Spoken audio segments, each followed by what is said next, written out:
Episode 1. Curiosity's Spark. Prince Aster, now 20 years old, often found himself looking out of his tower window. He had everything: fine clothes, delicious food, and endless servants, but something was missing. His curiosity about the world outside the palace walls grew stronger every day. He wanted to know what it was like to live as a normal person, without guards or rules. One night, under the cover of darkness, Aster decided to leave the palace in disguise. He dressed in simple clothes with an old cloak covering his face. He took a small pouch of coins and quietly slipped out, his heart beating fast. This was his first time alone, without anyone to tell him where to go or what to do. The village was lively, with people laughing, talking, and selling goods. The smell of bread and spices filled the air. Aster walked through the narrow streets, taking in the sights and sounds, feeling a thrill he'd never known before.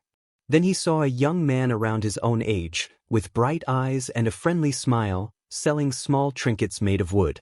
Aster felt curious and approached him. "Hello," he said, trying to sound casual. "Hello there," the young man replied with a grin. "I'm Chris. Would you like to buy something?"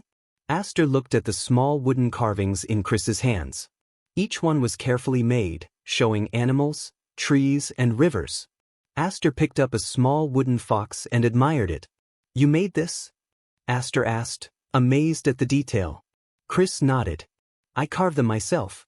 It's my way of adding a bit of beauty to the world." Aster felt an instant connection to Chris, drawn by his simple but passionate way of life. They talked for a while, with Chris telling him about his daily life in the village. Aster listened closely, fascinated by Chris's stories of hard work, friendship, and freedom. This world was so different from the palace. As the night grew late, Aster realized he had to return before anyone noticed he was gone. But he couldn't stop thinking about Chris and his easy, joyful way of life. For the first time, Aster felt he'd found something real, something he wanted to understand more deeply. "Will I see you again?" Aster asked, hoping the answer would be yes. Chris smiled. "I'll be here every day. Stop by any time."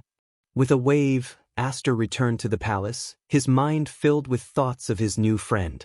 That night, he lay awake, feeling a new spark in his heart. He knew this was only the beginning of his adventure,